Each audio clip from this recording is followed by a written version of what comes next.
Hello. So, today I wanted to talk about a concept that I love, which is find the others. But before I do that, I think that it's important for me to present the background that I'm setting this up. Right now, as a species, we're going through a unique moment in history. Uh, the internet and social media has allowed us to connect in a way that we've never been able to do before.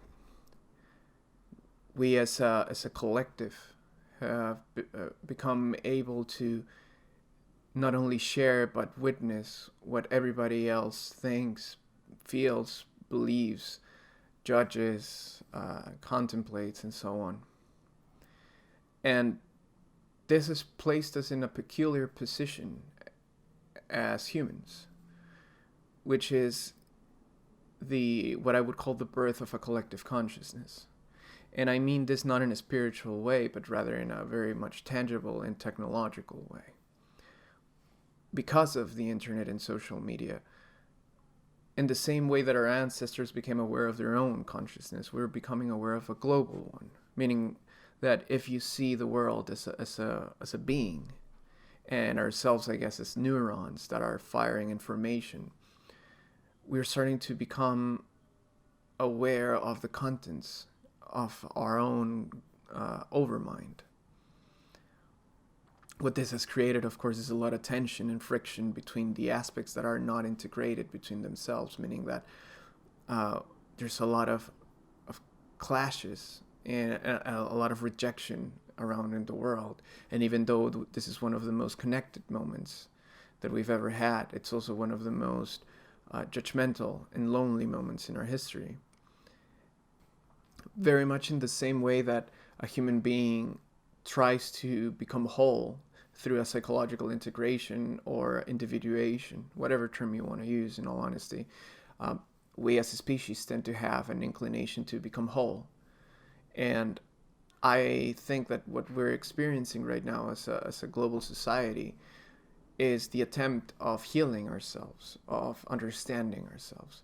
But the problem is exactly that instead of trying to understand each other and ourselves in the process of realizing the whole spectrum of ideas that are out there, we're trying to win this as if it was an argument and that there should be only one position that at the end of the day becomes the predominant one.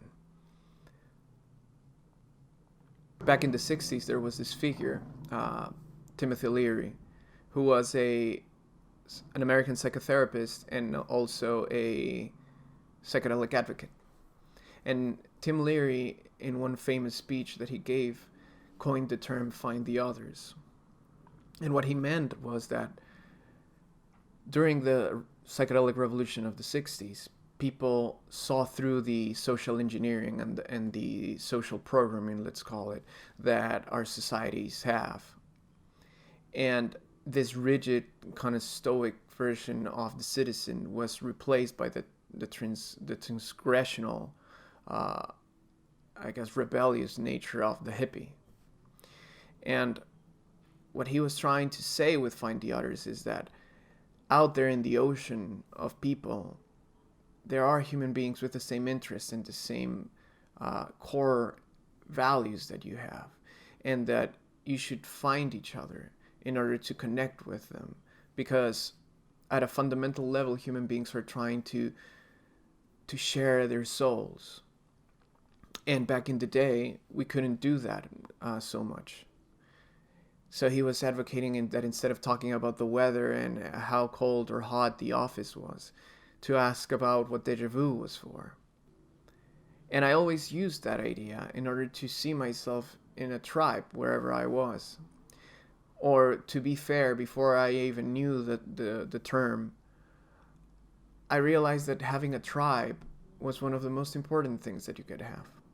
And at first I thought that that meant having a place where everybody thinks the same or have the same interests as you.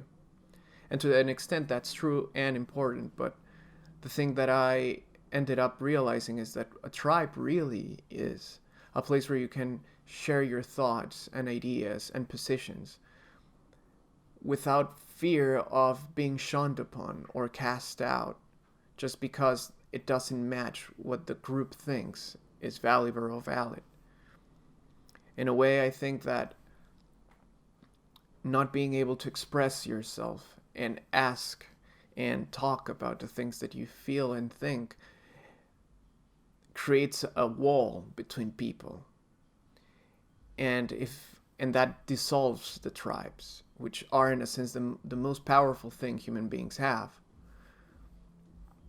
So I've been able to experience both sides of that, meaning that at a given point in my life I've had groups of friends that I can pretty much say and think anything I want.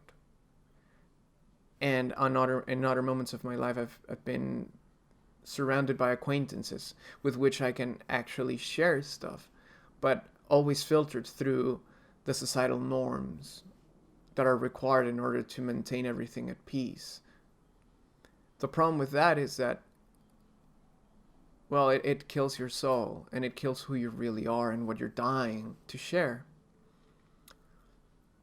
And I believe this is the thing that is actually killing us right now. As I see it, we are trying to heal ourselves as globally, as an overmind, as a collective consciousness, in the same way that a person that becomes aware of themselves is trying to do so through the individuation process that I'm talking about, through this psychological investigation of themselves and trying to understand who they are. But right now we're in a point in our history where the way that we're trying to do this is by attacking each other, thinking that one's position is more valid than the other, or at least that we shouldn't hear other positions because ours is so clearly correct that anybody else's has to be wrong. And I mean this on both sides of the aisle. We have this, I guess, imperative and this urge to fix this as fast as we can, that we're starting to dissolve the individual aspect of the collective, meaning the human beings. Being part of a tribe, it means that regardless of your own mistakes in thought or in opinion, people remember always that you're valuable and that you are a good person, to the extent that you are a good person, but that you're a good person because they know you as a human being, not as a set of ideas. And I think that we're forgetting that. We're so submerged in the political conversation, in the social policy conversation, in the religious conversation, that we're reducing ourselves to just being ideas. And what that's causing is that when somebody doesn't think what we think, we're immediately thinking of ourselves of being in different groups, different teams. And some part of that friendship starts to dissolve, or of that link starts to dissolve. And it is because we don't realize that the human being in front of us is so much more important than them being right or wrong about what we think is right or wrong. And I think that this position, this stance on how to fix this is a completely incorrect one. I believe that what we should be doing is trying to understand each other and ourselves.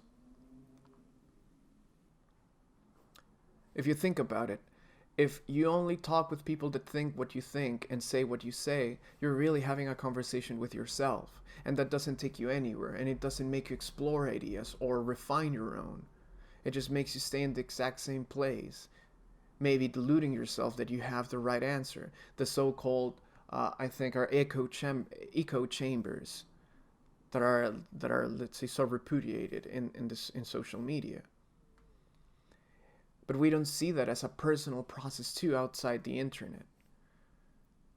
I've seen so many times people that basically say, if you don't think what I think, then I don't even have to hear what you think, because you're so obviously wrong that I don't have to even pay attention.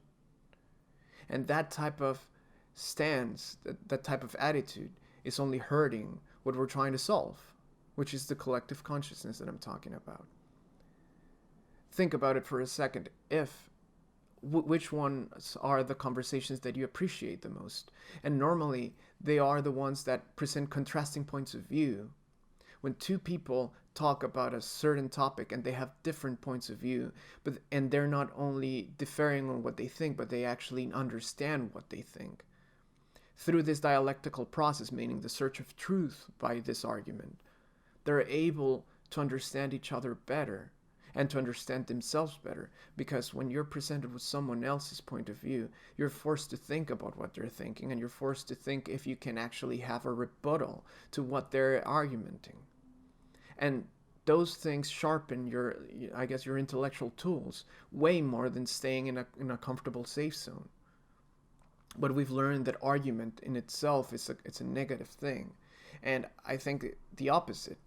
I think that argument should be one of the main things that we should become comfortable with. But argument with respect at its core. And I guess that's the whole point of this thing. We cannot have tribes, and we cannot find others as long as we don't respect each other, as long as we think that because somebody doesn't think what we do, they're not worthy of our attention, when we demand that exact respect out of others when we speak. It's a nonsensical position to have. I understand the need to do it.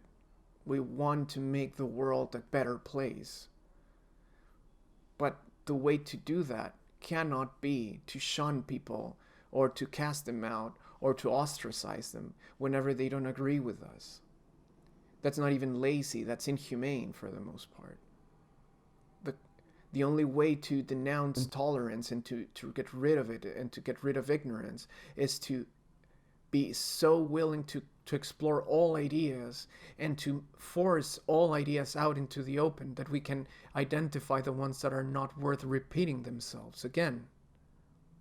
But as long as we exchange argument and the dialectical process for social pressure in the name of a greater good, then we're not moving anywhere. People will remain thinking what they're thinking, and we will not only not move forward, but we'll feel alone. And the tribes that we think are our tribes are just superficial forms of it, because we have to think what everybody thinks, and we dare not speak something that is not what they agree with.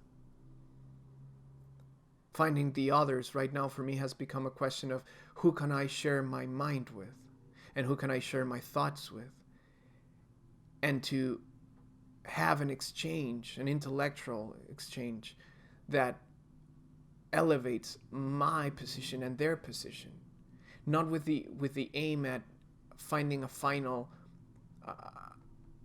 stance on things. The world has up and down, left and right. It has conservative and progressive. It has conservation and novelty. There will always be two sides of it because it's necessary for one side for the other to understand what it is. And as long as we don't understand that dualistic or that non-dualistic principle, that the coincidence of opposites are actually a whole integrated system, then we have no way out of this.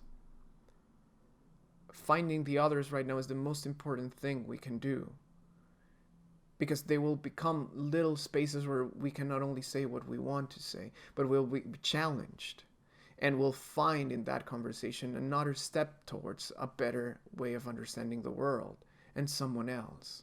And that's what everybody's looking for right now. So find the others.